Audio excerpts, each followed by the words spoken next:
Hello everyone, welcome back to our channel. তো এই মুহূর্তে তোমাদের জন্য কিন্তু একটা বিরাট আপডেট রয়েছে। ইন্ডিয়ান রেলওয়েতে নিয়োগ করা হচ্ছে এবং এখানে তোমার একটাই মাত্র এক্সাম হবে, মানে শুধু একটা এক্সাম। না তোমার কোনো স্কিল টেস্ট আছে, না তোমার কোনো রান আছে, না তোমার কোনো মেন এক্সাম আছে। শুধু একটা সিঙ্গেল এক্সাম দিয়েই তুমি এখানে চাকরি পেয়ে যাবে। দেখো অন স্ক্রিন তোমরা দেখতে পাচ্ছ এখানে কিন্তু অনেকটাই কম্পিটিশন কম, কারণ এই যে কোন পোস্টে নিয়োগ করা হবে, অ্যাসিস্ট্যান্ট HR পোস্টে নিয়োগ করা হবে এবং এই ধরনের পোস্টে অনেকে অ্যাপ্লাই করে না, কারণ অনেকেই জানে না এই পোস্ট সম্পর্কে। অন স্ক্রিন তোমরা দেখতে পাচ্ছ এখানে কি বলেছে, রিটস লিমিটেড, অর্থাৎ যেটা কি রয়েছে, ministry of railways, under the ministry of railways, অর্থাৎ মিনিস্ট্রি অফ রেলওয়ের আন্ডারে একটা কোম্পানি, নবরত্ন কোম্পানি, সেটা হচ্ছে রিটস। ঠিক আছে, এখানেই কিন্তু নিয়োগ করা হচ্ছে। কি নিয়োগ করা হচ্ছে? অ্যাসিস্ট্যান্ট HR নিয়োগ করা হচ্ছে এবং একটা এক্সাম। ঠিক আছে, তো চলো আজকের এই ভিডিওতে আমরা ডিটেলসে সব কিছু দেখে নেব। দেখো কি বলেছে, age, experience and all other eligibility criteria shall be revoked as on last date of submission of the application, অর্থাৎ অ্যাপ্লিকেশন সাবমিট করার লাস্ট ডেট 27/4/2026 এবং অনলাইনেই তোমাদের অ্যাপ্লিকেশন করতে হবে। তো সব রকম এজ বা এক্সপিরিয়েন্স, তবে হ্যাঁ এই এক্সপিরিয়েন্স লেখা থেকে ভয় পাওয়ার কিছু নেই, তুমি একদম ফ্রেশার ক্যান্ডিডেট হলেও অ্যাপ্লাই করতে পারবে, কোনো সমস্যা নেই। তো 27/4/2026 আগে তোমাদের এগুলো সব ঠিক থাকতে হবে। ঠিক আছে, তো চলো এবার আমরা দেখে নেবো ডিটেলসে। দেখো সবার প্রথমত এখানে যেটা বলেছে যে ডেজিগনেশন, অর্থাৎ কোন পোস্টে তোমাদের এখানে নিয়োগ করা হবে। আমি তো সবার প্রথমেই তোমাদের বললাম অ্যাসিস্ট্যান্ট HR এবং মিনিমাম কোয়ালিফিকেশন কি বলেছে, গ্র্যাজুয়েশন ইন এনি ডিসিপ্লিন। তুমি যে কোনো শাখায় যদি গ্র্যাজুয়েট হয়ে থাকো, নম্বরের কোনো কড়াকড়ি নেই, তুমি এখানে অ্যাপ্লাই করতে পারবে। এবং সব থেকে ভালো ব্যাপার, তোমার এখানে কি বলেছে, মিনিমাম পোস্ট কোয়ালিফিকেশন এক্সপিরিয়েন্স। এই যে তোমরা এই যে এখানে এক্সপিরিয়েন্স লেখাটা দেখে ভয় পাচ্ছিলে, এখানে দেখো কি বলেছে, এক্সপিরিয়েন্স নিয়ে কোনো সমস্যা নেই। এখানে দেখো নীল রয়েছে, কোনো এক্সপিরিয়েন্স চাওয়া হয়নি, আর এক্সপিরিয়েন্স থাকলেও তোমাকে কিন্তু অগ্রাধিকার দেওয়া হবে এমন কিছু বলা হয়নি। তাহলে কোনো সমস্যা নেই, তুমি ফ্রেশার ক্যান্ডিডেট এখানে অ্যাপ্লাই করতে পারবে। ওকে, আচ্ছা এইবার আমরা দেখে নেব যে এখানে সিলেকশন প্রসেসটা কি রয়েছে। দেখো সিলেকশন প্রসেস বলতে এখানে বলা রয়েছে রিটেন টেস্ট, একটা রিটেন টেস্ট হবে। কি বলেছে, there will be 125 object type, অর্থাৎ 125টা MCQ টাইপ তোমাদের কোশ্চেন হবে। ঠিক আছে, 1 মার্ক ইচ, প্রত্যেকটা কোশ্চেনের জন্য 1 নম্বর করে দেওয়া হবে এবং ডিউরেশন কত, 2.5 ঘন্টা। 2.5 ঘন্টা সময় দেবে, কতটা টাইম ভাবতে পারছো? অনেকটাই কম্পিটিশন কম এখানে। There will be no negative mark, এবং তার সাথে সাথে দেখো কি বলেছে, কোনো নেগেটিভ মার্কিং সিস্টেম অ্যাপ্লিকেবল নয়, মানে কোনো নেগেটিভ নেই, কোনো নেগেটিভ নেই। No marks will be dedicated in case of incorrect answer, মানে ভুল উত্তরের জন্য কোনো নাম্বার তোমার এখানে কাটা হবে না।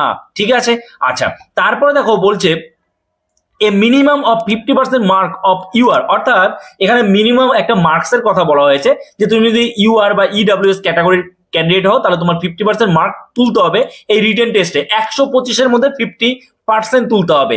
একই রকম ভাবে তুমি যদি SC ST OBC ক্যাটাগরি হও বা PWD ক্যাটাগরি হও, সেক্ষেত্রে কিন্তু তোমাদের 45% মিনিমাম মার্ক তুলতে হবে in written test will be required to enable the candidate to be considered for further consideration, অর্থাৎ পরবর্তীতে তোমার মানে ডকুমেন্ট যে ভেরিফিকেশন হবে, এক কথায় তোমাকে রিটেন এক্সামে পাস করতে গেলে মিনিমাম জেনারেল হলে 50% আর SC ST OBC বা PWD ক্যান্ডিডেট হলে 45% মার্কস তোমার তুলতে হবে। ক্লিয়ার? আচ্ছা এবার কথা হলো ডকুমেন্ট স্ক্রুটিনি, অর্থাৎ তোমার যখন রিটেন টেস্টে তুমি পাস করে যাবে তারপরে কিন্তু তোমার ডকুমেন্ট ভেরিফিকেশন হবে এবং তারপরেই তুমি চাকরিটা পাবে। তো অবশ্যই এই যে নোটিফিকেশনটা বেরিয়েছে ভালো করে তোমরা বুঝে অ্যাপ্লাই করো, কাজে একটু স্কিপ না করে সম্পূর্ণ ভিডিও দেখতে থাকো। আচ্ছা এবার দেখো তোমাদের যে রিটেন টেস্ট হবে সেটা কোথায় কোথায় হবে, এক্সাম সেন্টার কোথায় পড়বে। দেখো অনস্ক্রিন তোমরা দেখতে পাচ্ছ 14 ডিফারেন্ট লোকেশন অ্যাক্রস ইন্ডিয়া, যার মধ্যে এই যে দেখো আমাদের কলকাতা কিন্তু রয়েছেই। ঠিক আছে, ওয়েস্ট বেঙ্গলের প্রার্থীদের জন্য কলকাতা রয়েছে, এছাড়া দিল্লি, গুরগাঁও, তারপরে ব্যাঙ্গালোর, মুম্বাই, হায়দ্রাবাদ, গুয়াহাটি, লখনৌ, ভুবনেশ্বর, চেন্নাই সব কিন্তু রয়েছে।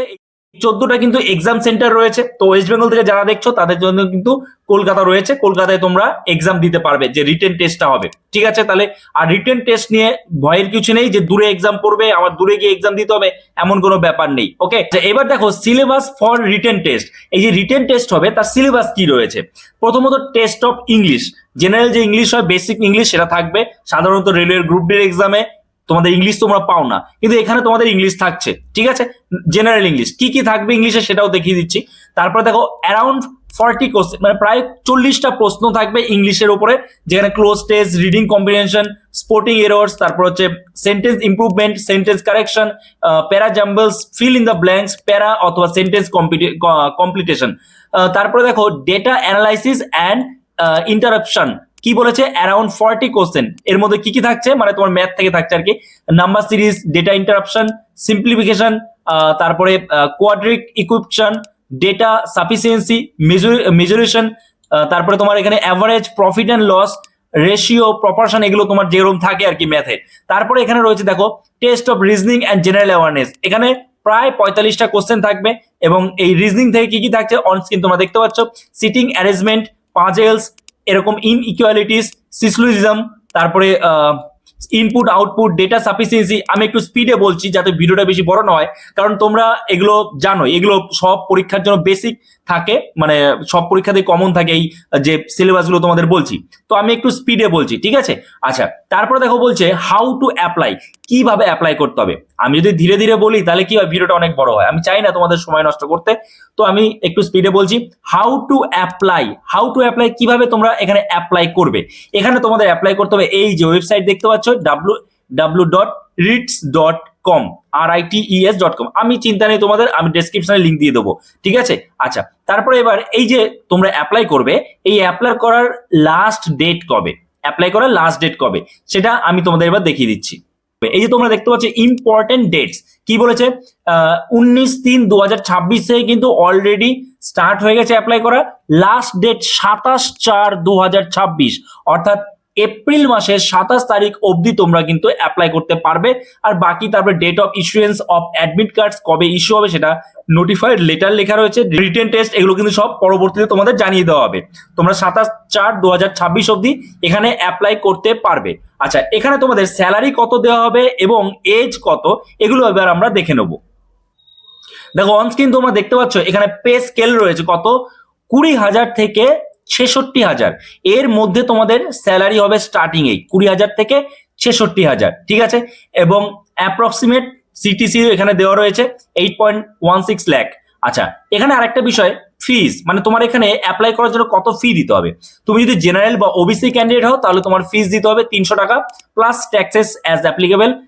এবং যদি EWS, SC, ST, PWD candidate হও তাহলে তোমার এখানে ফি দিতে হবে 100 টাকা। ঠিক আছে, ক্লিয়ার?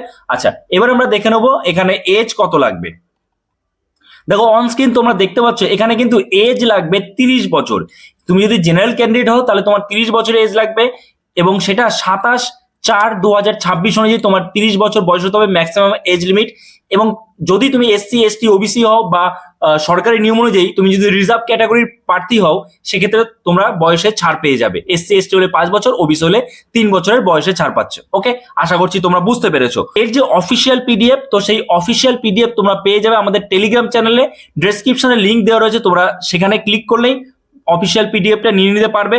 এছাড়াও এর যে লিঙ্ক, মানে কোন লিঙ্কে গিয়ে তোমাদের অ্যাপ্লাই করতে হবে সেটা তো তোমরা দেখলেই, তবু আমি ডেসক্রিপশনে দিয়ে দেবো, তোমরা সেখান থেকে অ্যাপ্লাই করে নিতে পারবে। ওকে, সো এই ভিডিওটা এখানেই শেষ করছি।